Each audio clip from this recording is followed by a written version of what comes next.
اور قربانی کے اندر بھی یہی فلسفہ ہے. قربانی کے اندر بھی یہ فلسفہ ہے. اور اللہ رب العزت نے، اللہ کے نبی صلی اللہ علیہ وسلم نے قربانی کی فضائل بتائے کہ اس دن، قربانی کے دن، جو عمل اللہ کو سب سے زیادہ پسند ہے وہ قربانی کا خون بہانا ہے. جو جتنا بہائے گا اتنا اس کو اللہ کا قرب نصیب ہوگا. سب سے فضیلت والا عمل قربانی کے دنوں میں یہ ہے. اور عقل پرستوں کی اور مادیت پرستوں کی عجیب پروپیگنڈا ہے کہ میاں قربانی سے جانور کم ہو رہے ہیں، معاشی نقصان ہو رہا ہے، کروڑوں روپے خون کی شکل میں نالیوں میں بہا جا رہا ہے. اس سے اچھا کسی غریب کی شادی کرا دو، کسی غریب کی مدد کر دو، کسی کے ساتھ یہ ہمدردی کر دو. تو یہ وہ لوگ ہیں جو جانتے نہیں قربانی کا سبق کیا ہے. قربانی کا حکم ہے ہی اس لیے کہ تمہاری عقل میں آئے یا نہ آئے،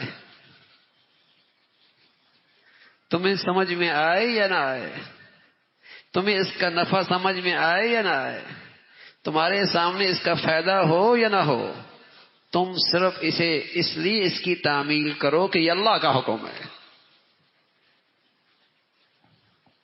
یہ اللہ کا حکم ہے بس.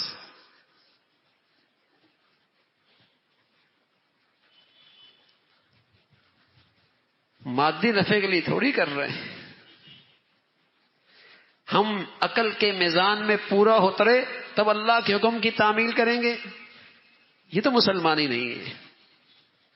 مسلمانی تو ہے ہی یہ کہ نفع سامنے ہو یا نہ ہو، مفادات قربان ہو رہے ہوں، بڑا سا بڑا نفع قربان ہو رہا ہو، عقل میں بھی نہ آ رہا ہو، لیکن چونکہ اللہ کا حکم ہے تو مسلمان اس کے سامنے سر جھکا رہا،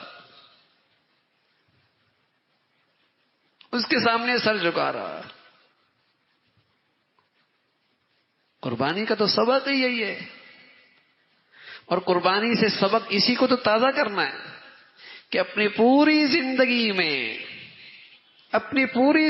میں اس بات کا احساس رکھنا، اس بات کا علم رکھنا، اس بات کی معرفت رکھنا کہ دیکھو مسلمان وہ ہوتا ہے جس کی نظر میں اللہ کا حکم ہر چیز سے بالاتر ہوتا،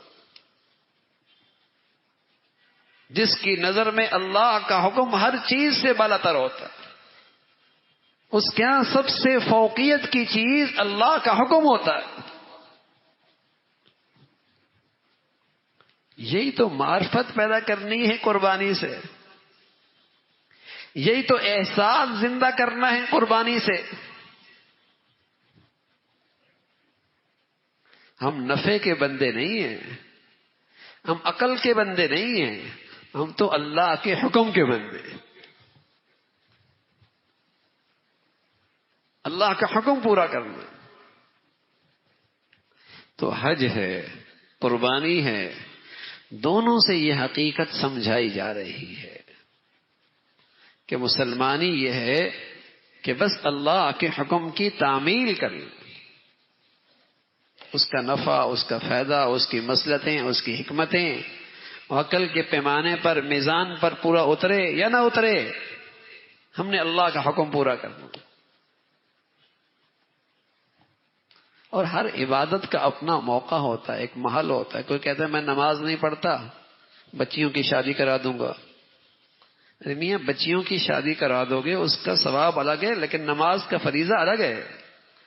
کوئی کہتے میں روزہ نہیں رکھ سکتا، اس کے بدلے میں صدقہ خیرات کر دوں گا. ارے میاں صدقہ خیرات کا بھی ثواب ملے گا، لیکن روزے بھی فرض ہے. ہر عبادت کا اپنا موقع ہے، اپنا محل ہے. جب اسے پورا کرو گے تب وہ فرض پورا ہوگا. تو ان دنوں کی خاص عبادت قربانی بھی ہے، حج بھی ہے. اور یہ ایسی چیز ہے کہ جو انہی دنوں کے اندر نصیب ہوتی ہے. ایک ایک بال پر اللہ اجر و ثواب عطا فرماتے ہیں، ایک ایک بات، ایک گناہ معافی ہوتی ہے، اور خون گرنے سے پہلے اللہ رب العزت کے ہاں وہ قربانی قبول ہو جاتی ہے۔ ایک ایک بال پر ایک خطا معاف ہو رہی ہے، کتنا کا نفع ہے۔ اور یہ عبادت آپ پورے سال پھر حاصل نہیں کر سکتے۔ صدقہ دے سکتے ہیں، خیرات کر سکتے ہیں، نفلی روزے رکھ سکتے ہیں، نفلی نماز پڑھ سکتے ہیں، جب چاہیں پڑھ سکتے ہیں، لیکن قربانی کا اجر و ثواب 10، 11، 12 انہی 3 دنوں میں حاصل ہو سکتا۔ تو مسلمان اس فضیلت کو بھی بہت سعادت سمجھ کے حاصل کرتے ہیں، اور کثرت سے مسلمان قربانیاں کرتے ہیں۔ خود اللہ کے نبی صلی اللہ علیہ وسلم نے قربانیاں فرمائی اور خوب فرمائی، اور اپنی امت کی طرف سے بھی قربانی فرمائی۔ اور آج سعادت مند مسلمان اپنی نبی کی طرف سے قربانی کرتے ہیں، خلفاء کی طرف سے قربانی کرتے ہیں، اور پوری امت مسلمہ کی طرف سے قربانی کر سکتے ہیں۔ اللہ نے سعادت دے رکھی، اللہ نے موقع دے رکھا ہے، خوشحالی دے رکھی ہے۔